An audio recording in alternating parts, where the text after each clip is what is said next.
क्या हुआ? नाश्ता? अरे रास्ता पैक कर दो। अच्छा रास्ता पैक करो।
But I can't get a camera. Or it's over here. Where's the camera?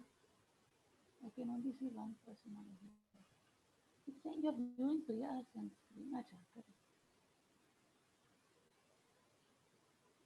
Start video. Okay, correct.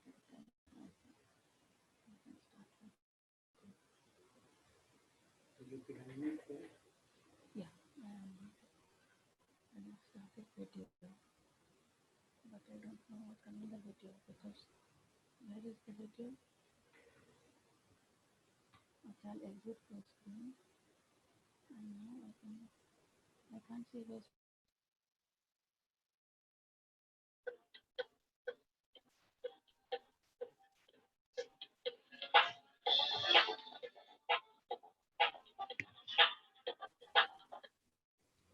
Where's my video? I can't see. Is it connected? Yeah, it's all connected. But I can't see now. This is part of the thing. This is me. It should give me my video. It's not giving me my video. That's what's going to happen. So hope. I think the remove this link. I think we'll talk from now. It's not giving me the camera. Why is it not giving me the camera? Actually, it should give me. You should maybe you have to give me permission. Why is it not opening this thing for me?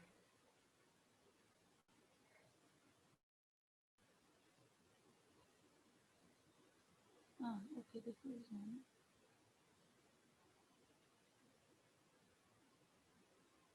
Okay, start my video.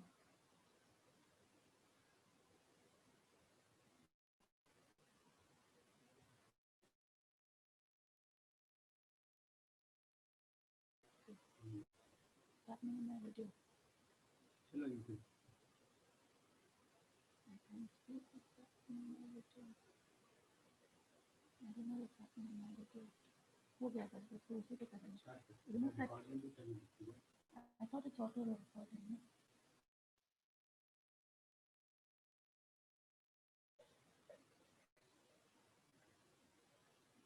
Chalo, let's start.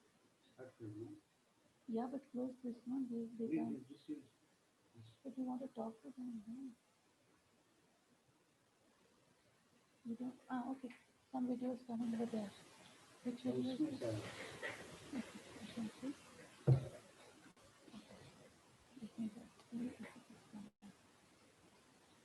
Hello, can everyone hear me? I hope I'm clear. I'm unmuted, I think.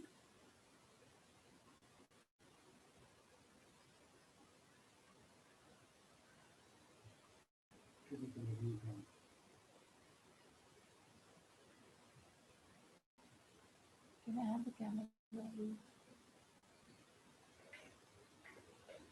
Yeah, I can see. Yeah, I hope everyone can hear me. Is it possible? Or? Yes, ma'am. Yeah, in the chat window, just write if you can hear me. Because I can check the chat window. Yeah. Yeah, okay. So good morning, everyone, and welcome to our course. And we are going to start our session. Yeah. This camera is okay. We are just getting a little this thing with comfortable with the whole system in a day or so. So bear with us for today. Where's the camera button? I don't know. Put it higher. It's not coming. That's what I can't see it properly. Okay. Here there's a lag, so there's a problem. Yeah. Okay. So you just wait. Okay. Yeah. So let us just start with the video only. And Yeah. So we welcome you to this course. So I'll So we understand that there are a lot of participants. Some of them are absolute novices. So we'll be doing some very fundamental things as well. So those who know it, bear with us. But these are essential things which we need. And we have a lot of interesting, good speakers from across the world. So Priya would also want you to explore our website. In the next session, we'll say that. So let's first start off with our lecture. We'll start off with a lecture. After that, we'll have a Q&A in which we can talk about the lecture as well as other things about this course, right? Actually, I wanted to tell you other things about this course, but let us first start up with this lecture, which is already there. And then we can have the questions and we can do the discussion. Yeah. So thank you. So please, everybody mute yourself and we'll start. Hello everyone, I'm Dr. Priya Hasan from Maulana Azad National Urdu University. Hello everyone, I'm Dr. Priya Hasan from Maulana Azad National Urdu University, Hyderabad, India. Welcome to our course and welcome to the first lecture of this course, which is on astronomical data. As you know, this course is basically centered around astronomical data, where we are going to basically show to you how we use archival astronomical data to do various projects and study astronomy in much depth. So astronomical data is the center of what we're talking about. Now, what you see in this image over here, it's an image of a globe where you actually have constellations marked over here. And these position of the constellations, they actually point down to a date of about 125 BC, which actually matches to the catalogue made by the Greek astronomer Hipparchus. And Hipparchus was amongst the earliest to catalog data about stars, their positions, their brightness, in a very systematic manner. And that's exactly what we call astronomical data. If you observe the sky and catalog or get your data, record it in some form, which can be organized and used. What is the present terms in types of data that we have today? Most of the data that we have today is digital data. Even data which was got earlier as photographic plates has been digitized. We'll talk about it in a bit. And often the data could be either in-depth study of individual objects in the sense of what we call targeted observations, or they could be survey data of a larger or probably even complete sky. And these data sets have a very large amount of data that they are handling. So for example, the ESO Vista survey, it handles about 150 terabytes of data per year. The LSST telescope, or the Vera Rubin telescope, it would do about 500 terabytes per month. Okay.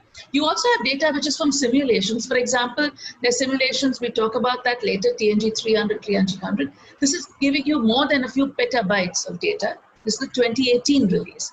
And therefore, since you have such large data sets, these data sets need to be housed in data centers, which basically house all the data from these data sets, since they are so very large. And it's not just one data center. You could have many mirrored data centers, which actually mirror also the same data so that users can access it from various sources. The data can be also handled using programming, for example, with Jupyter notebooks. So one can actually write code to access the data and actually manipulate the data and get it in a certain format as per your requirement using Jupyter notebooks. We won't be talking about Jupyter notebooks today, but we have some separate sessions specifically for Python, where we'll be starting right from the basics and taking you up to a level at which we can actually access astronomical data with Jupyter notebooks. Now, what is the kind of data which we're talking about? The data could be just images.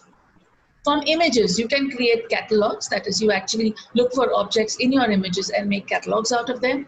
You could actually have individual spectra of objects. You could have polarization data. You could also have what is called time series data. Time series data is, for example, you have a variable source and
Yeah.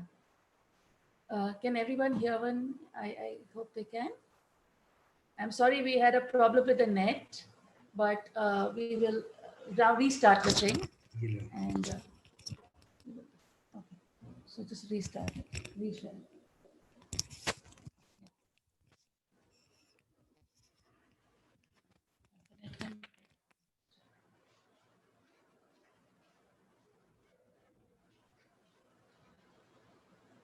The net is back. The net is back. If you want to go back to the net only. क्या करोगे? Live sharing चल रहा है. No, but video. It to get back to the network, no. Where is that thing? Yeah.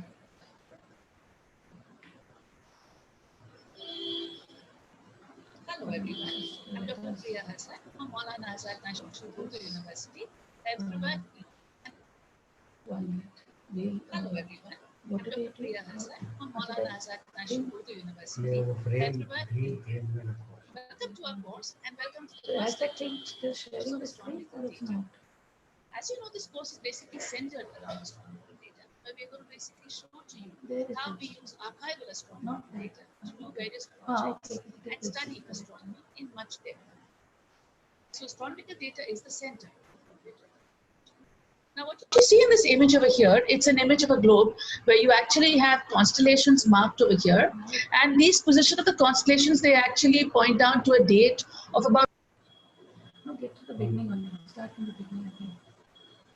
Hasan from Maulana Azad National University,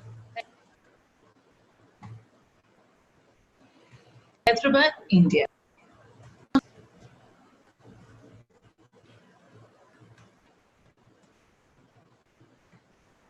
Should I start? Yeah, please.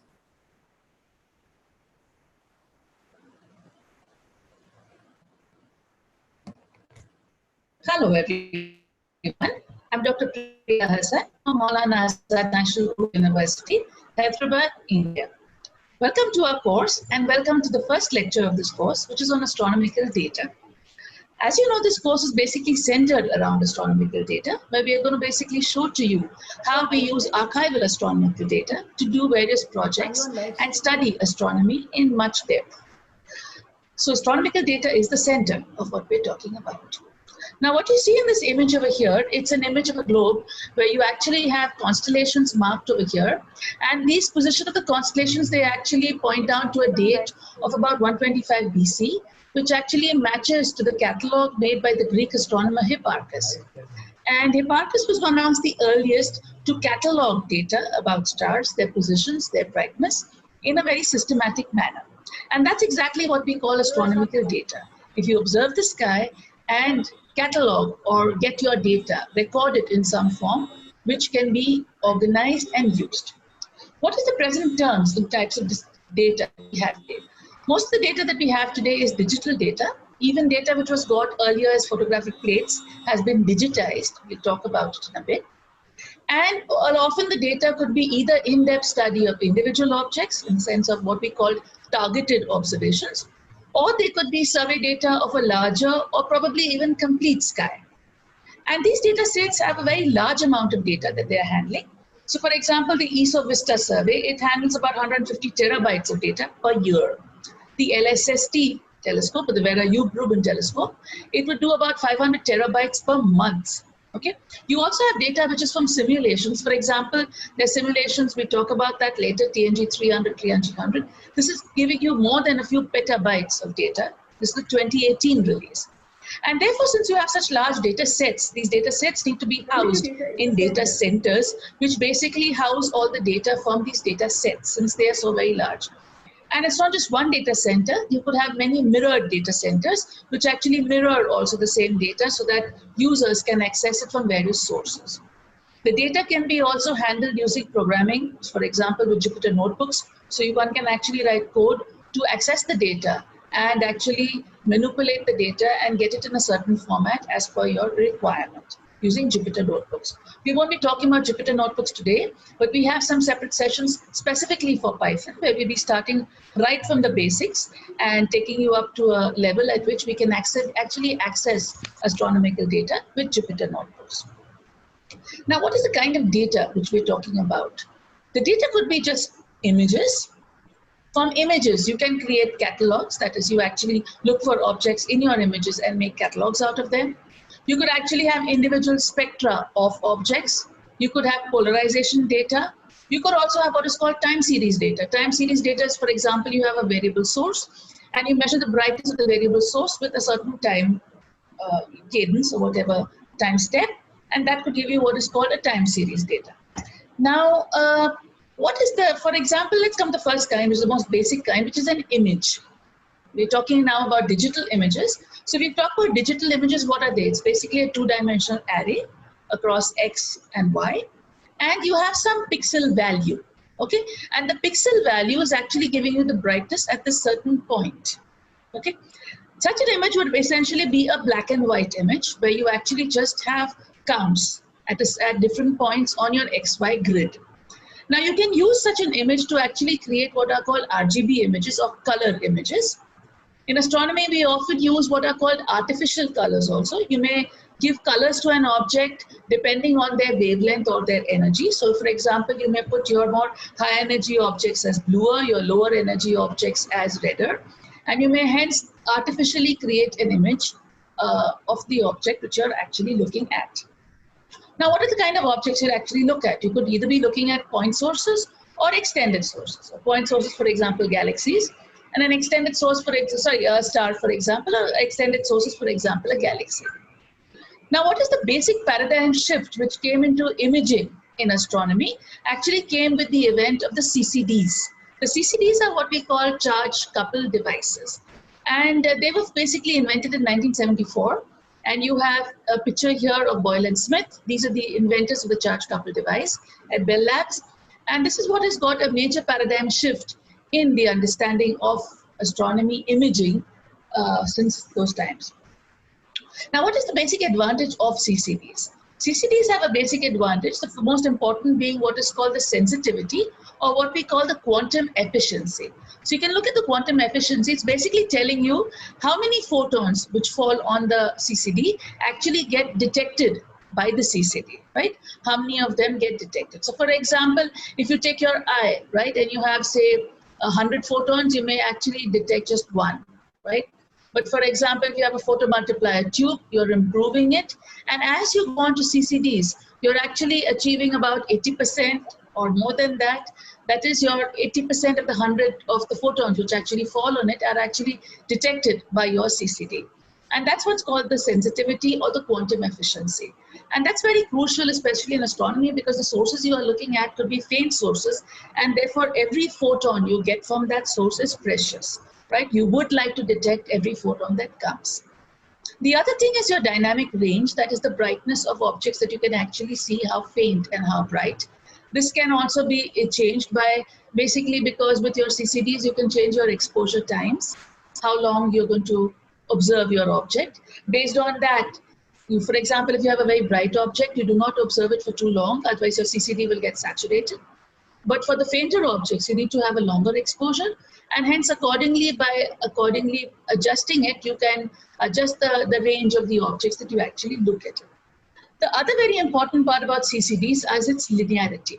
By linearity, what you basically mean is, you look at this plot over here, is that supposing you have an input versus an output, as your input increases, your output increases, and this goes linearly. So for example, if I were to use my CCD to observe, say, for 1 hour and get, say, 5,000 photons, if I observe for 2 hours and I get 10,000, this is linearly increasing in terms of the output signal, and therefore I can integrate for a long time. So for example, if I want to observe an object for 10 hours, I can do that as long as I keep on adding on. You can see over here that after a certain stage, you can have something called non-linearity. That is, after some time, you could have your pixels saturating. And so then if you even increase your exposure time or the input, even if you increase the input, the output does not increase proportionately, right? And therefore, in this case, before these both 2 points, it would be very difficult for the observer to say how has the number of output photons giving you the correct amount of input photons, because for the same amount of output photons, you have two different input photons, right?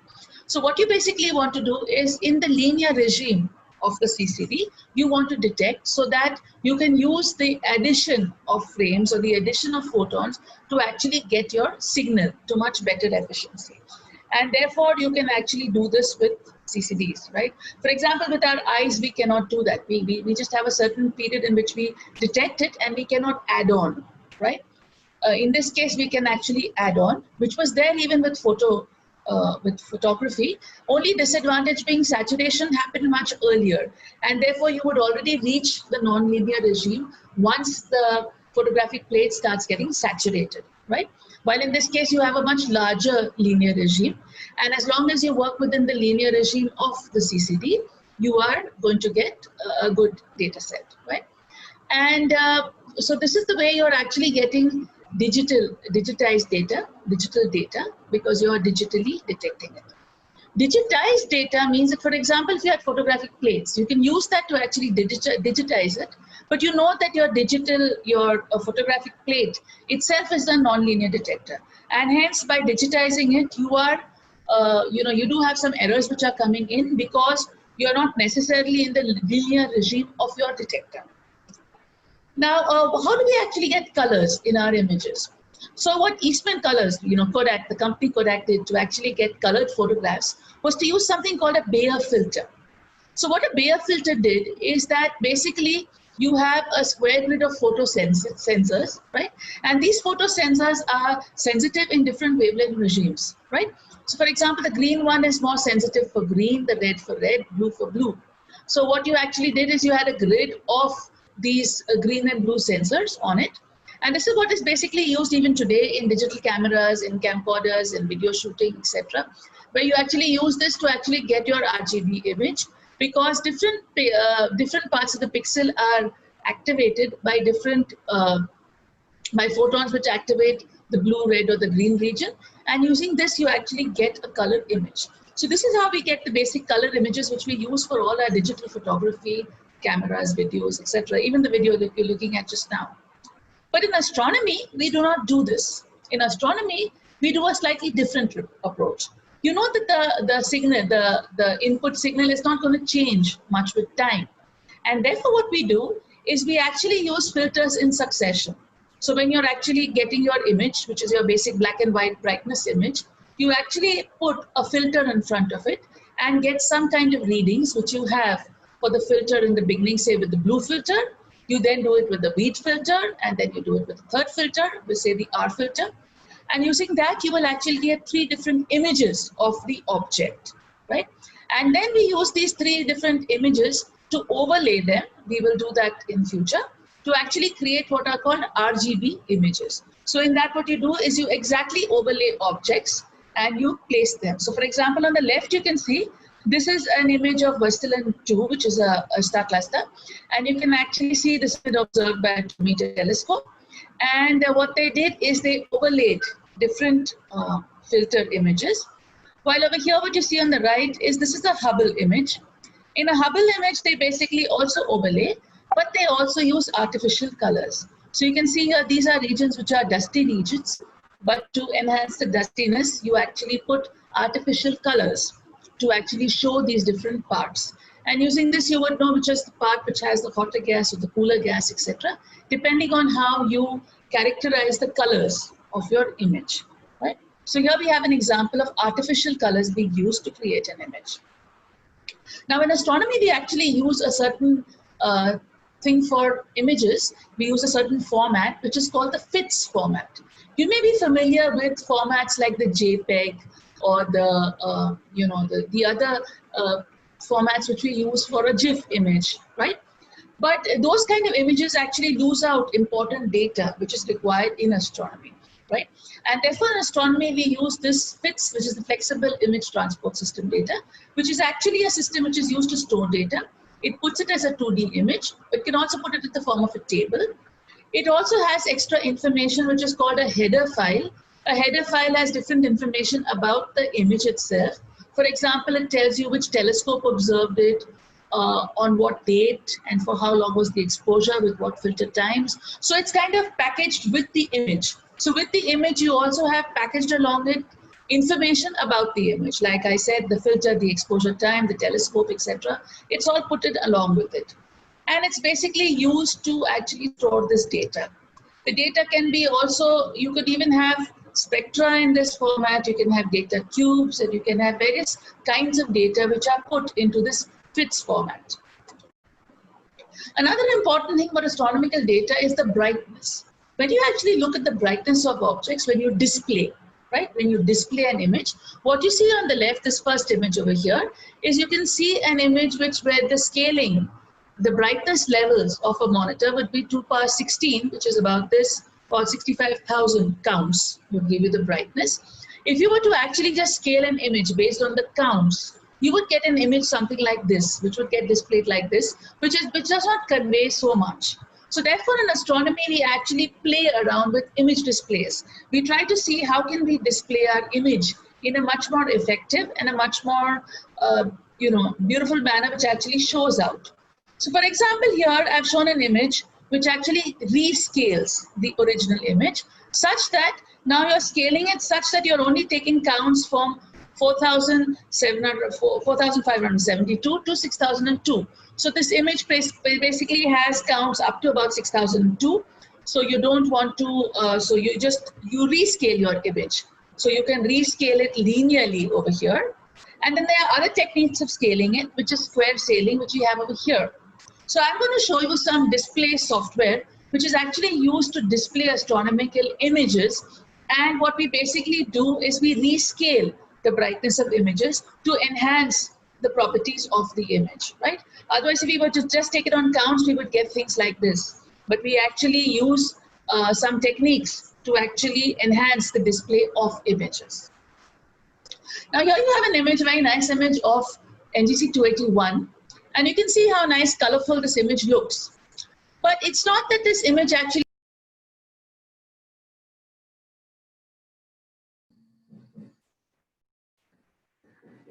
images, and we overlay it with other images. So for example, this image is basically an overlay of two images. One is an image which we have from the telescope called Spitzer, which actually observes in the infrared. So if you look at this part, this whole part is from the Spitzer image, which you can see this thing over here, these pillars and this jutting out part over here, which you can see over here, which is from the Spitzer image. What we do is we basically rescale it to actually give it certain, enhancements, or depending upon the kind of brightness we are getting. So this is in a certain filter, in a 3.6 micrometer filter of Spitzer. This basically shows you this image. Now the same image was also observed with Chandra, which is an X-ray telescope. And what you see, the big square over here is the footmark of the Chandra exposure. So if you can actually see over here, when Chandra observed it, it basically is an X-ray telescope. So it's looking at very hot stars.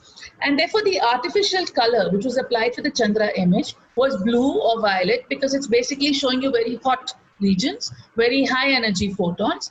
And this is NGC 281 by Chandra.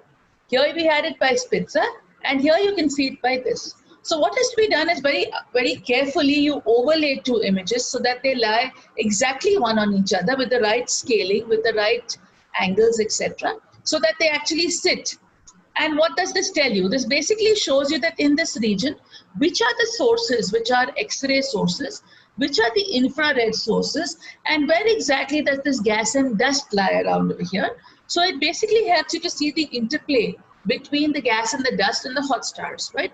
So by using this kind of overlaying of different images in different wavelengths, in different energies, we can actually use this to unravel the physics of this region, to actually see what's happening to these stars, which are the ones which are emitting and which wavelengths, and what is contributing to what in this image, right? The other kind of data you could have, like I mentioned earlier, is what is called spectral data. What is spectral data? Spectral data basically means is that you are actually checking what is the energy distribution. by a certain source of light in different wavelengths. So for example, if this is the range of wavelengths, you are seeing which one is brighter, which one is fainter. So you can see these are absorption lines, and therefore here these are black lines, and you are seeing which wavelength you have these black lines at. So this is telling you how does the intensity vary with the wavelength, where are these dips coming. So it tells you that this source of light, whichever you had, it's giving you some absorption at some particular wavelengths. Now, once you measure the wavelengths accurately, you can actually identify which is the element which is going to give you this kind of absorption at those wavelengths, which can contribute to creating a spectra of this kind, right? And therefore, that's how your spectra are created, by basically getting this. So what is a spectrum? It's basically a one-dimensional data, because it's basically telling you how does the source vary in its brightness at different wavelengths, right? Now, what happens is, in today's telescopes, we also have what is called, you have what is called integral field spectroscopy. That is, for example, you can actually get the field, the spectrum for every pixel on the object, right? So what you're actually going to get is each pixel actually has a spectrum received from the, has the spectrum. So for example, if this is a galaxy, you're looking at a galaxy nucleus, you can actually look at it like this, in the sense, if I take this pixel, if I look into it in depth in terms of the cube, it's going to tell me how much is it emitting in blue light, in green light, in red light. So I'm going to get a complete, in this way, I'm going to get a distribution in terms of wavelengths. If I cut it as a slice, it's going to tell me how does this nucleus behave in a particular wavelength. For example, if I have the Balmer line of hydrogen, I can take a slice in the Balmer line and see in the Balmer line what's emitting. So I can see in the galactic nucleus what is it which is giving me the hydrogen spectrum, right? So I can take slices which would be like this, which would give me the distribution in XY for a particular wavelength. Or I can take a pencil, you know, I can poke a pencil into this, which will actually tell me for this particular pixel, what is the distribution of light in different wavelengths for that given pixel. Okay. And now this data is generally stacked up into what are called data cubes, because you can understand that if you were to actually keep it in terms of separate files, it would be very confusing, very difficult to handle. And hence this is kept in the form of a FITS file, which is a data cube. So the FITS file has a header file which actually tells you what is the object you're observing with, using which telescope, what exposure times, what filters, etc. And then you have a data cube, which is actually slices of these, which are all stacked up together. So then, for example, if you want to look at it in a particular wavelength, you can look for the slice which carries the red data or the blue data or whatever wavelength you are looking at. So data is also kept in the form of these data cubes, right? So it's a three-dimensional data set. It is X, Y, and the pixel and the spectrum per pixel. Now, why do we need things like this? For example, if you're looking like at a galaxy, like this galaxy over here, supposing I have the spectrum for different points in this galaxy, you can look at over here. I can use the spectrum to actually get velocities, right? So for example, I get velocities for different points along this galaxy, at the center, at the middle, at the edges, etc.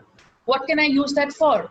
I can use that here, for example, in this case, to actually get the rotation of a galaxy. So what you see over here is I have a galaxy, and you can see that here you have the lines which are actually getting redshifted because they're going away from us.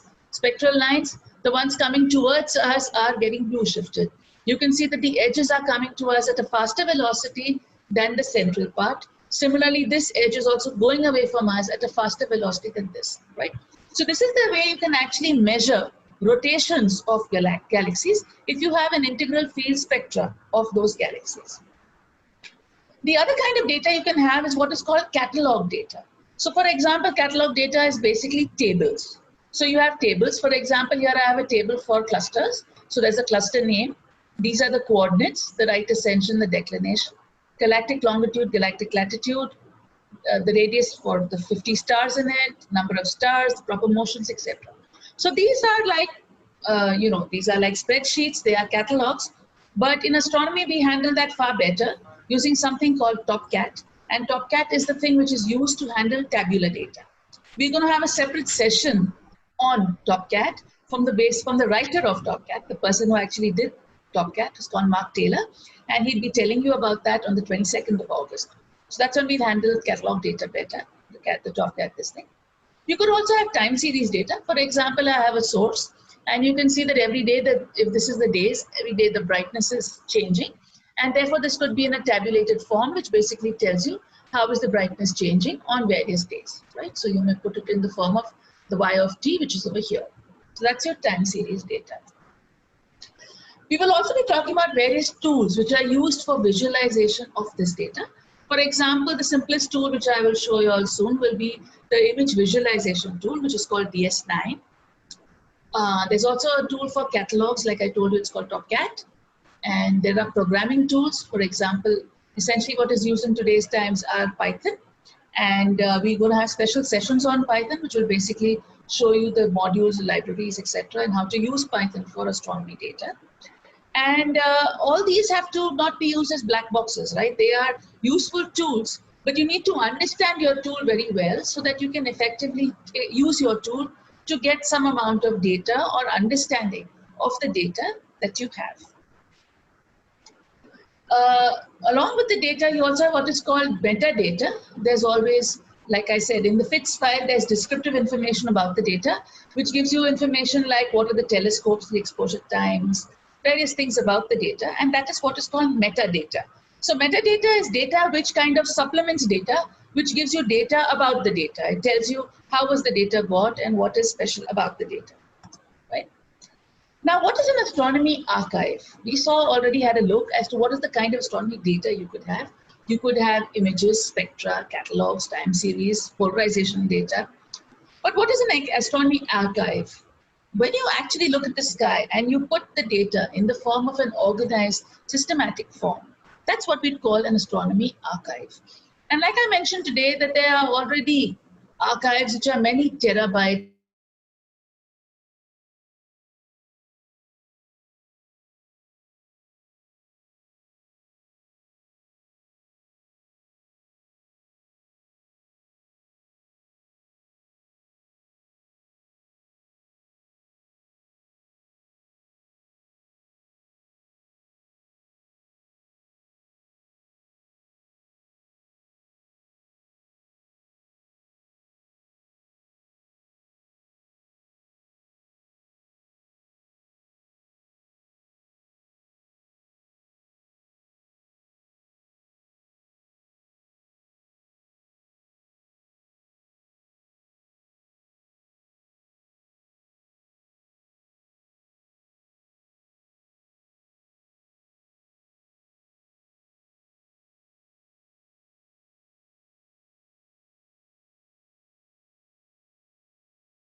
The basis of that would have been the observations of planets. So if you actually observe planets, see how they are moving, you can actually decipher what kind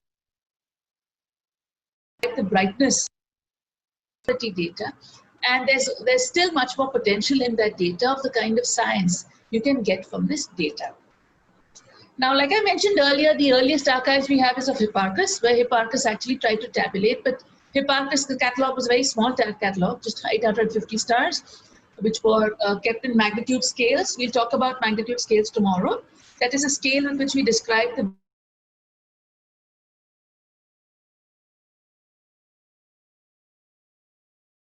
you see Tycho Brahe. He was a very talented observer, and he actually very well tabulated the positions of naked eye planets as a function of time. And one of the first examples of use of archival data was the data used by Tycho Brahe, which was used by Kepler. Now, Kepler actually used Tycho Brahe's data to actually study planetary motion. You know, these were the times when people were still arguing about whether we had a geocentric system or a heliocentric system. And the basis of that would have been the observations of planets. So if you actually observe planets, see how they are moving, you can actually decipher what kind of orbits they have to understand the structure of the solar system. And that's exactly what Kepler did, that he actually used his data, Tycho Brahe's data, to actually decipher the movement of planets in the solar system, on the basis of which he set up what was called the 3 laws of planetary motion, which are Kepler's laws of planetary motion, but they're all based on the data which was got from Tycho Brahe. Because as we always know in the scientific method, what we actually use is you have to have observations which comply with the theory. If they do not comply with the theory needs to be changed so that it adjusts with the observations. And once you get contradictory observations, the theory has to go hand in hand with the observations, right? So later on, people continued the system of making star catalogs. So in 1603, Bayer made a catalog, labeling every star in a constellation by its brightness. So what he did is he identified constellations. The brightest star, he called it alpha. The next one, he called it beta. Then he called it gamma. So in that way, for every constellation, he named alpha, beta, gamma, etc., and named every star in the constellation.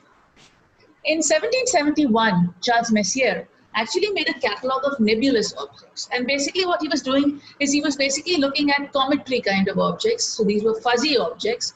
Some of them actually turned out to be fuzzy objects in the sense of nebulae, etc. While some of them, with better telescopes, if you looked at them, you could actually resolve them to be galaxies or star clusters, globular clusters, etc. But that gave Messier catalog, which is about 100 objects. The Messier catalog is still used by people to actually look for deep sky objects. And then you had the NGC catalog, the Dreyer catalog, and all these are examples of organized data where you actually observe the sky, you organize what you observe in a category, in a systematic way, which can be actually used. Now we're going to jump in time, and one of the earliest sky surveys where people actually tried to study the whole sky was done by Palomar. In Mount Palomar, you have a telescope, and what they basically did is that they actually used these photographic plates, which you can see over here, which have a size of about 14 inches square, right? And using 2,000 photographic plates, they actually covered the entire sky, okay? So each plate would cover 36 square degrees of sky, and using that, they actually got plates which would cover the whole sky, observations of the whole sky. This obviously covered the northern sky. Similarly, sky surveys were even done for the southern sky. And these were in the form of photographic plates. So what you can see over here, you have this instrument where you're actually looking at the plates, okay? And later on in the 1990s, what people did is they actually digitized it. That is, you actually looked at the plates and put them in the form of a digital form. So now if you actually Google it and you actually Google DPOS, you'll actually get the digitized Palomar survey, which will actually give you the digital form of those same photographic plates. So that's how it actually started, where with Palomar, they started doing this digitization. And then you're already 50s, 60s, 90s. And then when you see in the last 30 years, 40 years, there has been a real difference in the kind of technology which we are dealing with.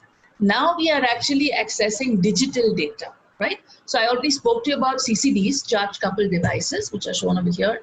A small CCD chip over here is shown to you over here. Like I said, these have an excellent quantum efficiency as well as a linear response. And therefore, what you basically had is, in the DPOS survey, you actually had photographic plates which were then further digitized. But here you are getting first-hand digital data using CCDs. And that's how you actually started getting CCD images. You also had a big change in the technology. So you can see the technology in terms of computing technology. It improved much more. You can actually see how computing power has increased with time, from electromechanical to vacuum tubes, transistors, integrated circuits. We've actually moved on to very high speeds of computation. And even the phone you hold in your hand has such a good computing power that it can actually compute a very large number of things. And using this, we actually have what are called citizen science projects. That means even citizens can actually access data. Oh yeah, I need to mention the internet. The internet is one of the greatest boons that we have of modern times.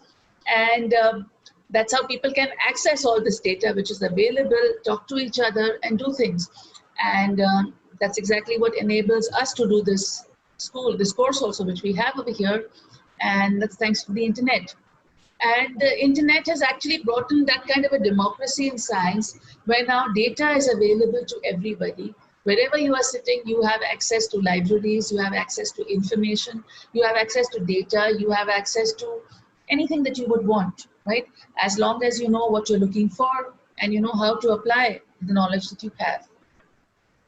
Now, this essential change happened in CCDs, basically in optical and infrared. And then CCDs were also applied on to using into, for example, X-ray telescopes. So you had a sudden boom where people could actually then observe in other wavelengths also, which include the radio wavelengths, the X-ray wavelengths.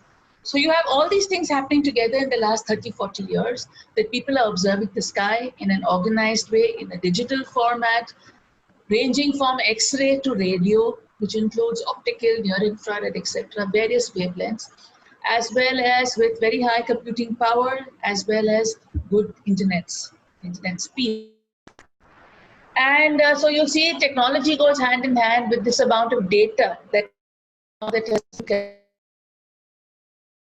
you have very high technology. You have computing power, which is shown over here. You have the internet. You have, you can use the internet from your laptop, your phone, your tablets, etc., desktops. And as well as a very large amount of storage capacity. We have very large storage capacities to store data. And that's how now there's such a big boom in astronomy archives. And this is really very nice because this is the true spirit of science, because data is available to everyone.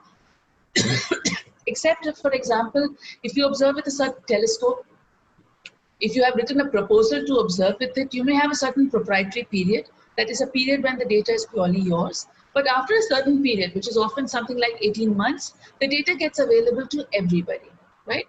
Instrument groups, they have more access to data in the beginning while they are still trying to, calibrate their instruments. And hence, because of that, we have various citizen science projects. That is, even citizens, non-scientists also can do a certain amount of scientific data. So you can even Google and look for the SETI project, which is the search for extraterrestrial life, where people can actually log in and offer their computing power to actually help analyze SETI data. There's also the Galaxy Zoo, which is a very large citizen science project where a lot of citizens are actually sitting and classifying galaxies and their morphology, because basically the data size is so large that astronomers cannot be doing it. So anyone who offers their time and their effort can actually sit and analyze the data and categorize galaxies as per their morphological types. And so I will pause over here, and we'll talk about the data archives in the next section. Thank you.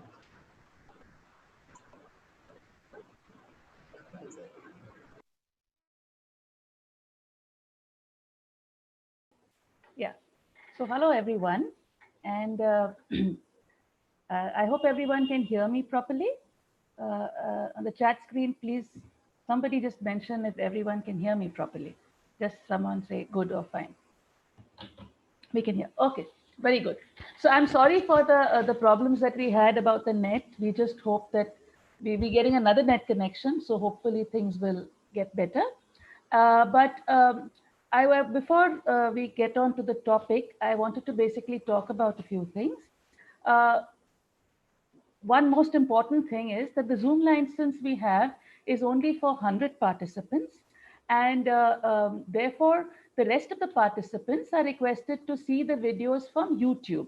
Okay, because we only have a 100% limit for our Zoom platform, right? But obviously on YouTube too, you can put on your questions in the chat window. And it's not that your questions will not be answered. They will very much be answered. So the first 100 can log into Zoom, and the rest 100 can then go into the YouTube link and use the YouTube link. And anyway, I'll be putting up all the videos on the YouTube channel, so that in case you missed the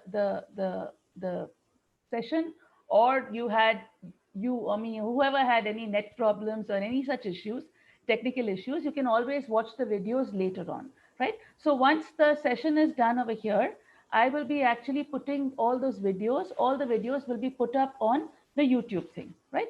So basically what we do is we'll be recording the Zoom sessions, and then we'll be putting them up over there. So that is your deal about that. The other thing which I wanted to mention to you is that I've repeatedly wrote to you about our website, right? We put in a lot of effort in trying to put that website, and the website basically has a lot of, it will have the links for every session, okay?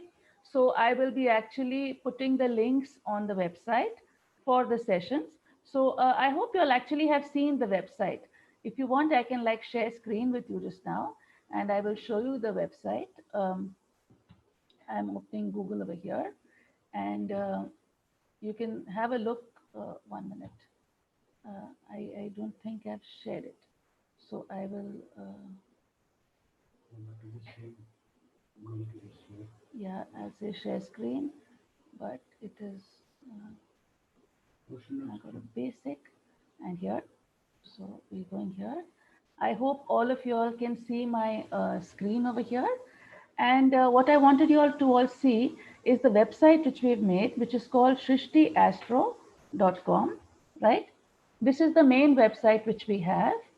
And Shrishti is a thing we started on our own, right? And basically we've done various things over here. You can see they are mentioned over here later on in the project section. You can see what are the other things that Shrishti does. Not only education, we are also doing a certain amount of outreach as well as teaching and all that. So if you click on projects, you'll be able to see the other things that we've done, right? So we did a project which was last year called Clear Skies, which was on this, what do you say? It was on school students. Just see it online. And then there is one which, since I teach in Maulana Azad, so we actually have it in Urdu medium. So Tabiat is physics in Urdu. So there's physics in simple Urdu, and then there's this course, right? So you can actually explore the website on your own later on. But what I basically want to bring to your attention is upcoming events. So if you click on upcoming events, you will find all the events. For example, today's session, if you come to this, you'll see the view detail. And if you go to view detail, you'll actually see the description of the event as well as the links, right? So you can use this to do this. And I will be repeatedly doing this for all the sessions where you'll find the links on these videos, right? And that's it. So I 1 minute, I'll just come back. So please, I request you all to go through this website and to actually check it out. In this website also, this is the main course we are doing, which is the Astronomy from Archival Data. So if you click on more details, you'll come onto the main page, right? Which is our Astronomy from Archival Data project. And you can see the description is given over here. I'd be adding things over here, which would be the various things which we'll be doing. Upcoming events are also mentioned over here. As well as we have a very useful resources page. So if you go to the resources page, you will actually see a lot of learning material. So I have included over here some amount of basics, which you can see. If you don't have a background in astronomy, you can see these. There are 6 lectures over here. There's also in, so there are also some, there are also some people, there's a Python course, but this is also in Urdu. And there's one other lecture I gave, and there are things over here. So please have a look at the website, and I hope you see the website very well, right? And now we'll get back to our course, right? So I'm going to stop the share. I'll come back to this. And there is another shot. So I can see there were a few questions over here. And the questions were, for example, there was one regarding TopCat. So I will also be covering TopCat when I do the tools of the virtual astronomy, virtual observatory thing. We'll be doing TopCat. And then I have for you Mark Taylor. Mark Taylor is from the University of Bristol. He actually has written the whole code for TopCat. He's the man behind TopCat. And he'll be talking to you all on the 29th. Okay. So you can store all your questions for him.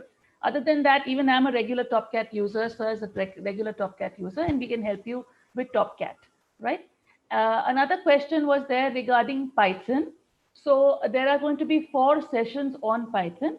So the 4 sessions which will be in the month of October, that is on the 9th, on the 9th, the 16th, the 23rd, and the 30th. That will be basic Python. And after that, we'll be having some more sessions on Python and astronomy. Okay. So those would be there in August as well as in September, right?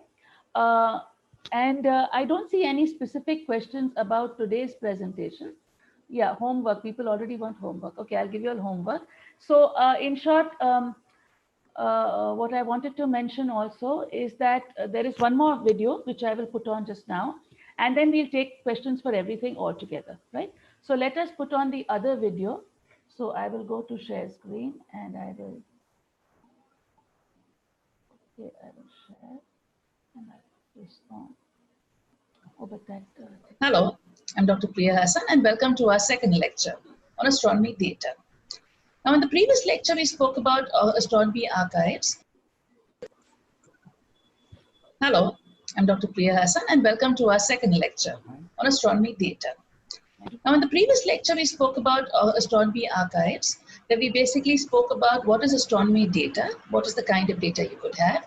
You could have images, spectra, time series, catalogues, etc. And these astronomy archives are basically systematic observations of the sky, which have been kept and preserved since a long period of time.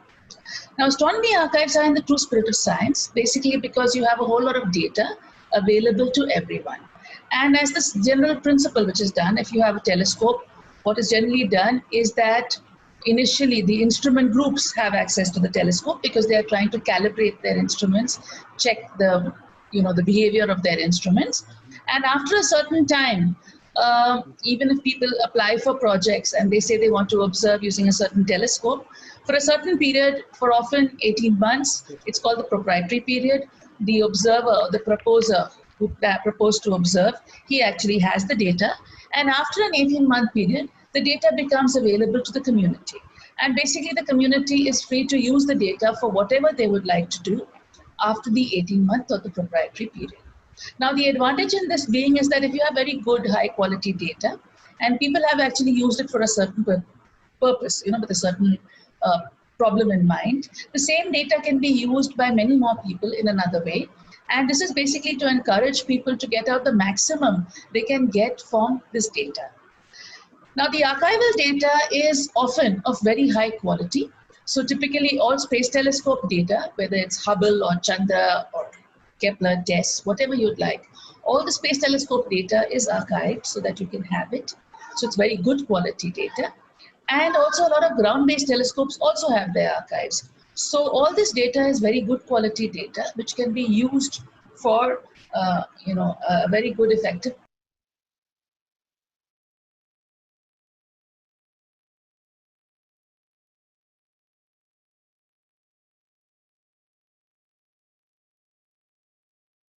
purpose.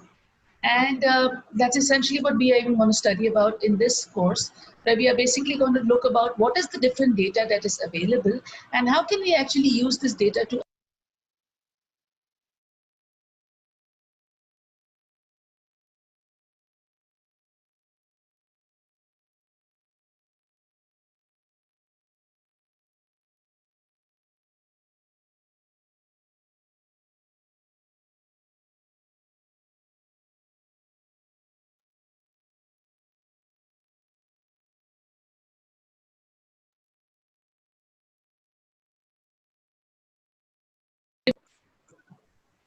Hello, I'm Dr.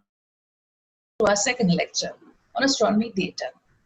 Now, in the previous lecture, we spoke about astronomy archives, where we basically spoke about what is astronomy data, what is the kind of data you could have. You could have images, spectra, time series, catalogues, etc. And these astronomy archives are basically systematic observations of the sky, which have been kept and preserved since a long period of time. Now, astronomy archives are in the true spirit of science, basically because you have a whole lot of data available to everyone. And as this general principle which is done, if you have a telescope, what is generally done is that initially the instrument groups have access to the telescope because they are trying to calibrate their instruments, check the behavior of their instruments. And after a certain time, even if people apply for projects and they say they want to observe using a certain telescope, for a certain period, for often 18 months, it's called the proprietary period, the observer, the proposer who proposed to observe, he actually has the data. And after an 18-month period, the data becomes available to the community. And basically the community is free to use the data for whatever they would like to do after the 18 months of the primary. Now, the advantage in this being is that if you have very good, high quality data, and people have actually used it for a certain purpose, problem in mind, the same data can be used by many more people in another way. And this is basically to encourage people to get out the maximum they can get from this data. Now, the archival data is often of very high quality.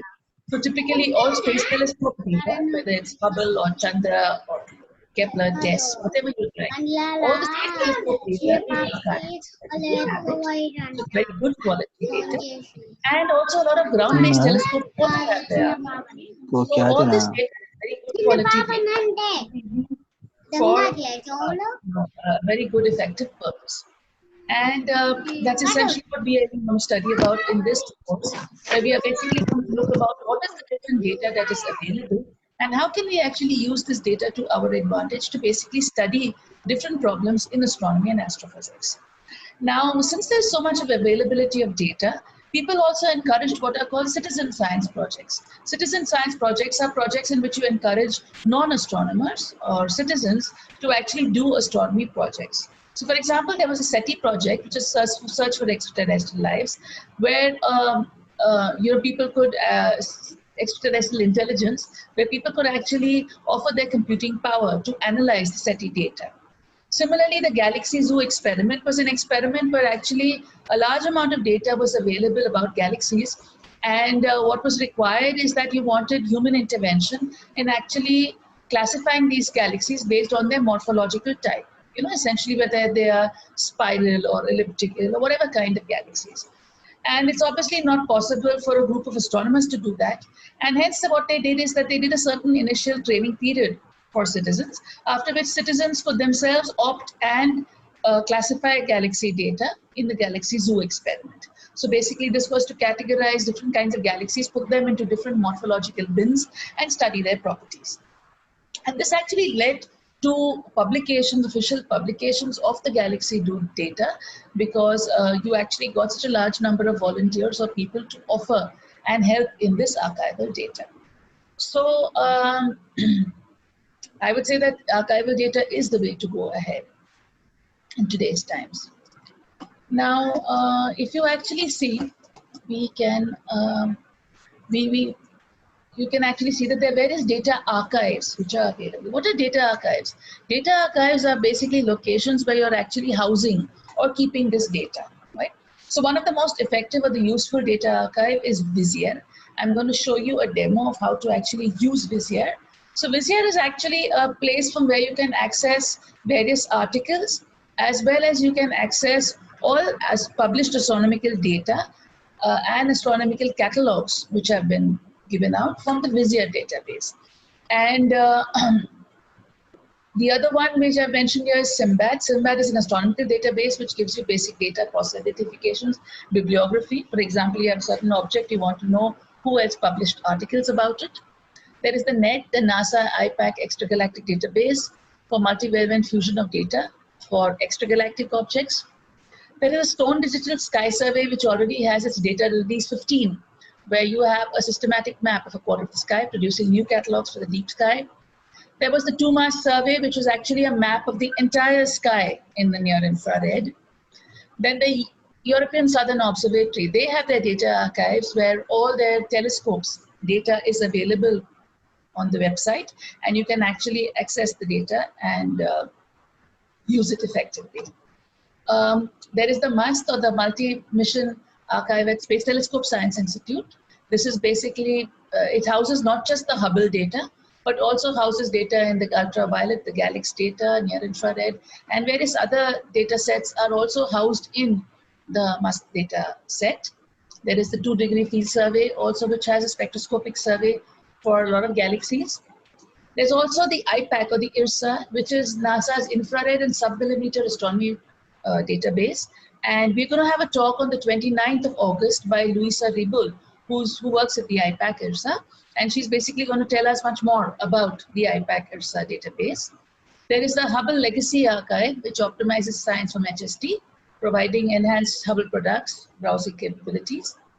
So there are various data places. So the idea is basically to know where are these different data centers where one can actually access data.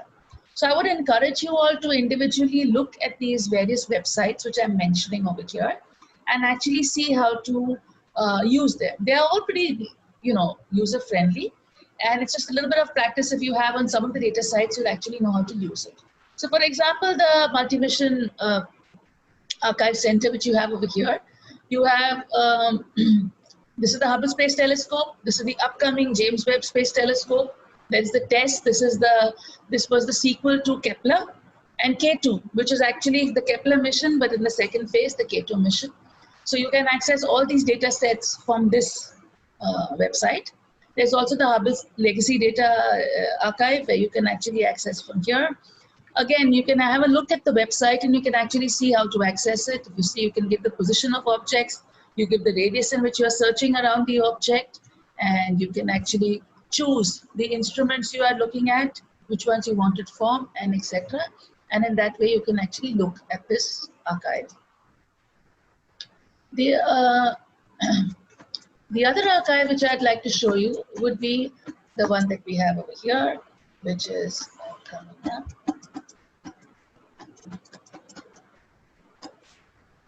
Which is over here. Like I mentioned, the MUST archive has Hubble, Kepler, Galaxy, Fuse, etc.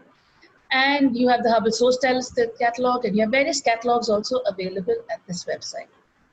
The latest website, which is the most useful one, which is the ESA satellite, which is Gaia. It basically offers for the stars in our galaxy, a billion stars in our galaxy. It basically gives you astrometry, very perfect positions. It gives us parallax, which actually gives us distances. We'll talk about parallax tomorrow, so you'll know what's parallax. Radial velocities, proper motions in RA, proper motions in DEC, and various other parameters. And basically, this is a satellite which has two mirrors with which it is actually very accurately measuring positions and motions of a billion stars in our galaxy, right? And this can be directly accessed from the Vizier site, from the Gaia site, which is ESA Gaia, as well as we will have separate sessions where we will talk about specifically Gaia and how to actually access the Gaia data. India has a GMRT, which is the Giant Meter Radio Telescope, which is in Pune. And you can actually see that the GMRT also has an online archive system. So you can actually look for things based on the proposal code. Supposing you knew what was the proposal, people observed it and the time. So for example, if you pick up a paper in radio astronomy, which has observations from GMRT, where you have the proposal code and you would like to work out the paper, try to do it for yourself, you can actually put in the proposal code, get the data, and try to analyze the data the way it is described in the paper. And then it could also be possible that while you are analyzing it, you realize that it could be done in a different way, or in a much more intuitive way, which can give you a certain result. And you can kind of play around with the archive in that way. So this is the GMRT archive. Chandra is the X-ray telescope, which is still operational, which has its own website. And from the website, you can actually access the archive. You can see it over here. This is the archive. There are various tools which can help you to actually search and retrieve data. So for example, JSER, etc. And there are very, very good helplines on these websites which actually tell you how to handle the data and what exactly can you do with the data, and what are the kind of results you can get. SDSS, I already mentioned to you earlier. This is called the Sloan Digital Sky Survey, which actually has the most detailed three-dimensional maps of the universe ever made. And this is already into this DR15. And you can see over here that if you go to the Sloan website, you can actually look at the data, surveys, instrument, and collaboration, education. And you can actually see the publications that people have done using this thing. So spend some time looking at the SDSS site. And the other thing I wanted to now end with is a short demo on Vizier, which I will show you. But before that, I'll talk about the data archives itself, that we are going to have individual sessions about each of those data archives, which I mentioned to you, whether it's Gaia, whether it's the MUST data survey, whether it's Chandra. I'm going to actually show you demos on all of them, for many of them, we are trying to actually get people who are over there, working over there with those data archives, to actually talk to you and tell you things about them, right? So after that, I'll talk to you about the Vizier which is the literature survey catalog or data survey. I'll do that next, in the next video. Thank you.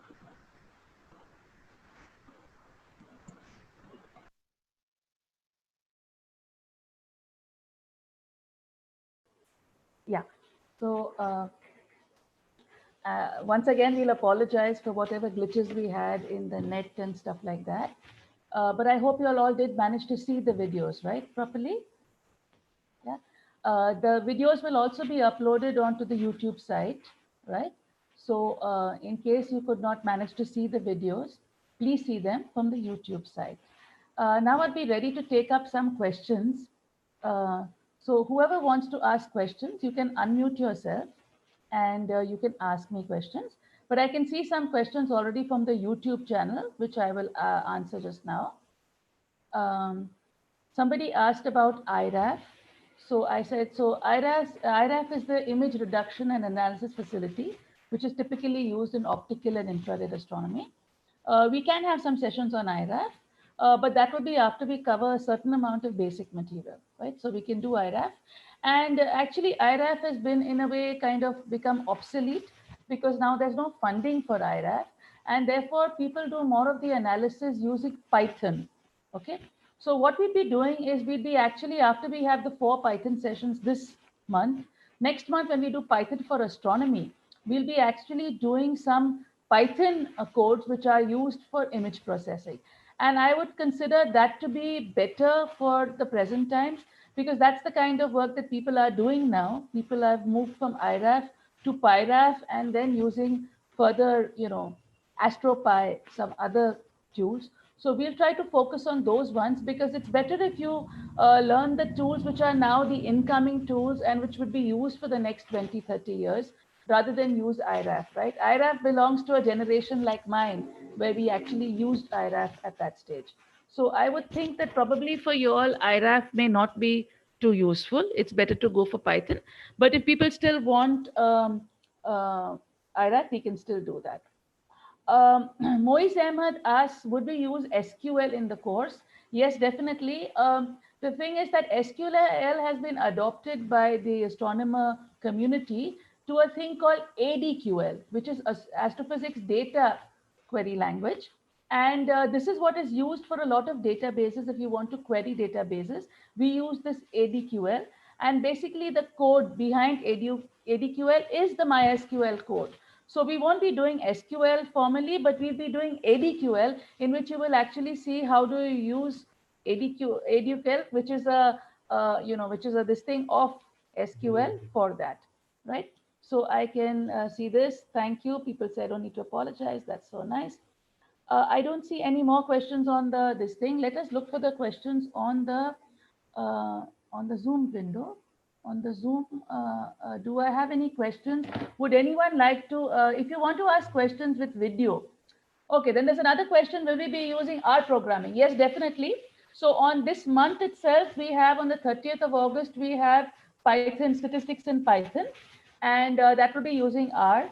And then we'll have a further session also with using R, depending on how much do we cover on the 30th of August. We will then see whether we do one more session. But yes, statistics has to be done with R, so we will be doing R also. I think I can make up a list of all the things we'll be covering so that you can see that. If we have Hasibul Hussain asked me, why did the SETI project like me? Who did the SETI project like me? I didn't understand that question. But if somebody asking about the SETI project, you can Google and look for it. It is a search for extraterrestrial intelligence. Okay, that's this thing, looking for life. And in the SETI project, there's a lot of data which they have from various telescopes, essentially radio telescopes, which is being analyzed to actually see what to do with it. Somebody said about Python. Yes.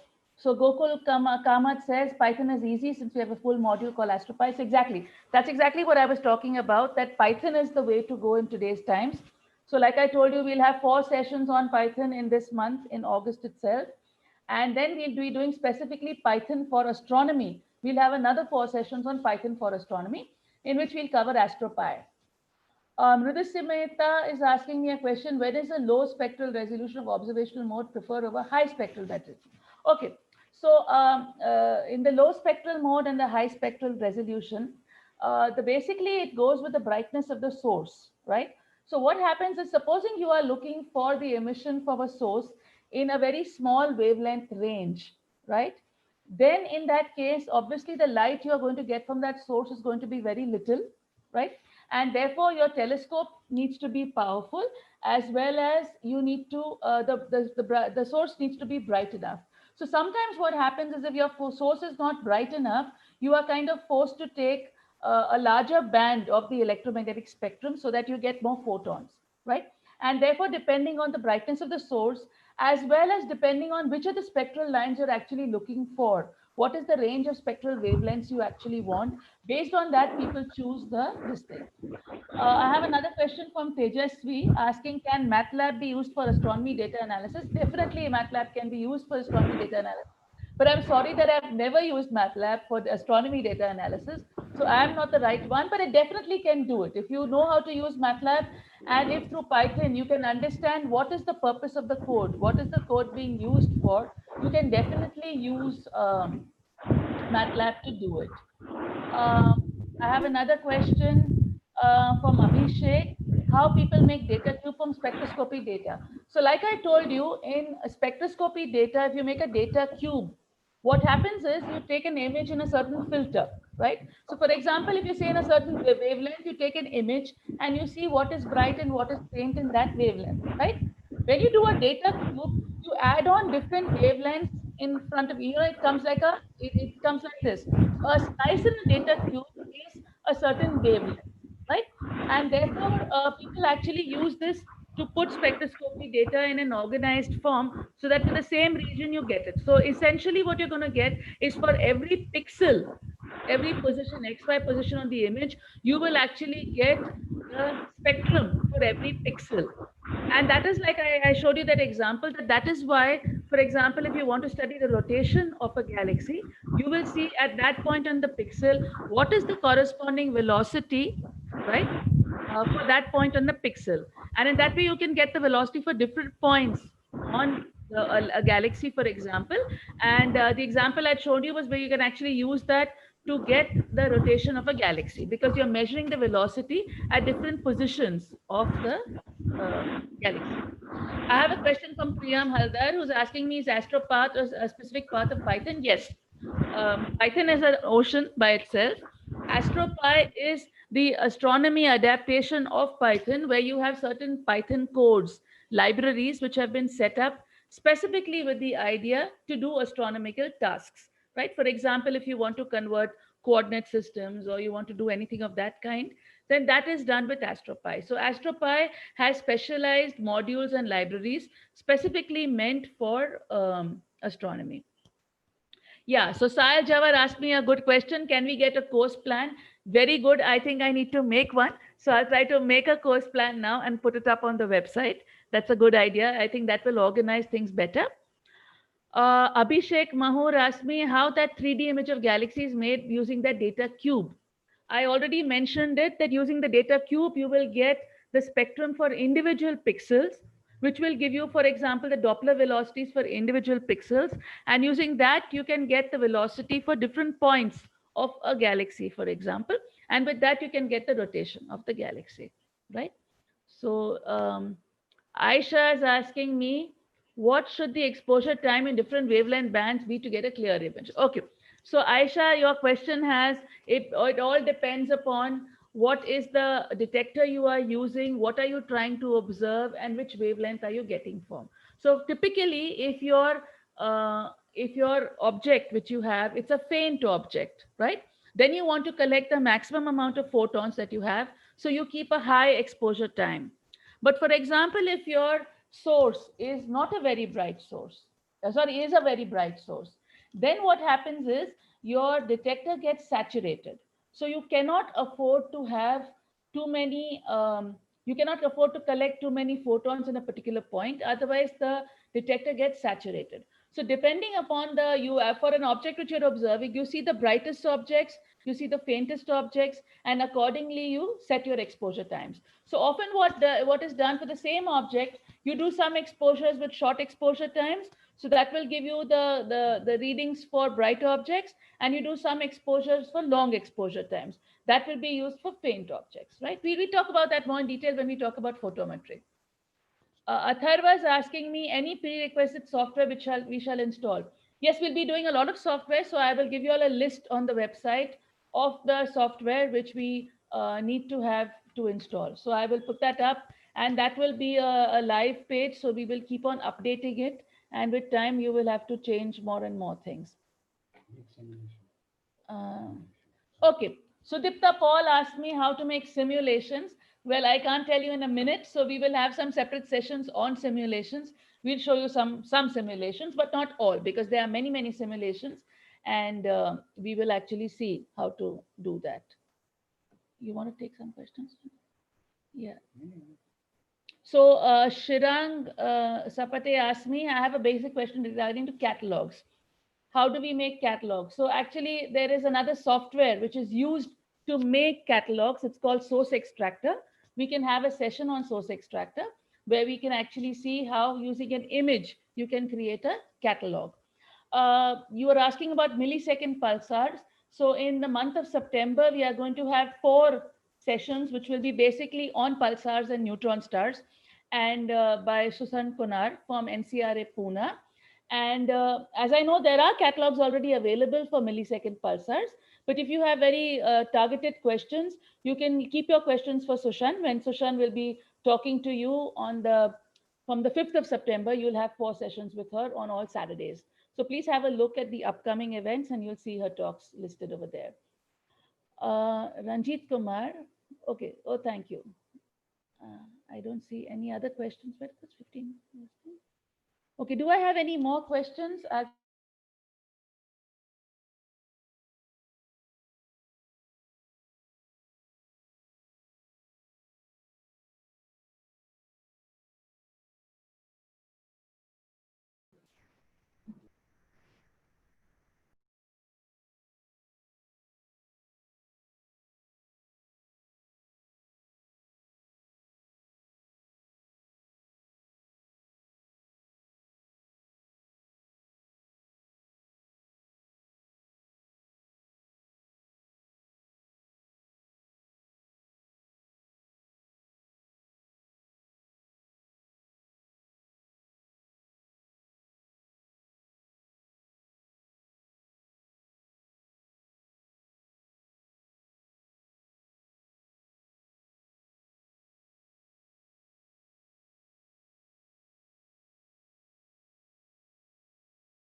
Hello, sir, we can't hear you. You are on mute, I guess. Yeah. Yeah, sorry. So I'll repeat. This online teaching and learning is a difficult process, and it's difficult for both you as recipients, as students, and for us to convey what we want to. But let's see what's best we can do in this situation. Yeah, we all locked up, locked down, and this is the best effort I think we can make. And like Priya Madam has mentioned, we'll be having speakers across very good institutes in India and abroad. Yeah, they are experts in their field who will be coming and talking to you and make the best of their expertise. There are various questions which keep asking, can we use MATLAB, can we use R, and so on and so forth. Yes, you can use any programming language, any software package to do it. The idea here is what we are going to tell you is astronomy has evolved over the years. There was a time when people would look at the sky and make pictures and record them. Then comes the telescope and astronomy changed. They've got details of the moon, of the planets, and so on. And then the photographic place, and at each stage astronomy has been evolving. We are living at a time when as we have excellent observation facilities, both ground based and space based, and a tremendous amount of data which is coming in, right? So one has to get used to handling data. So there are various different tools to handle data, to make statistical analysis of it, to make sense out of the data, and we will try to convey to you what is data, in what form it comes, how can you make sense of it by, say, visualizing, making histograms, making scatter plots, is that finding, doing some statistics on it, making sense out of it.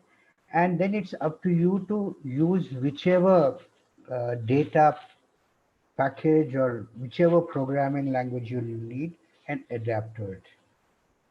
Okay, so there are no restrictions on what we should use, what we can. The Our colleagues, our friends, and us who are familiar with certain packages, that's what we'll be demonstrating. But you all are free to use any other uh, package or programming language which you are more comfortable with. Okay, so I think we should end for today. And tomorrow again, we'll log in as we did yesterday, as we did today. And let's hope the session goes better. And we are living where we are dependent on uh, data providers, and our net broke down a few times in between. But just bear with us, and you also bear with the problems which you have. All these video lessons will be uploaded, and you can always see them at your pace, at your convenience. A part of it many times or the whole thing many times, you are free to do that. So with this, we'll end for today. Priya? Yeah. Okay. So see you tomorrow. See you tomorrow morning. Yeah.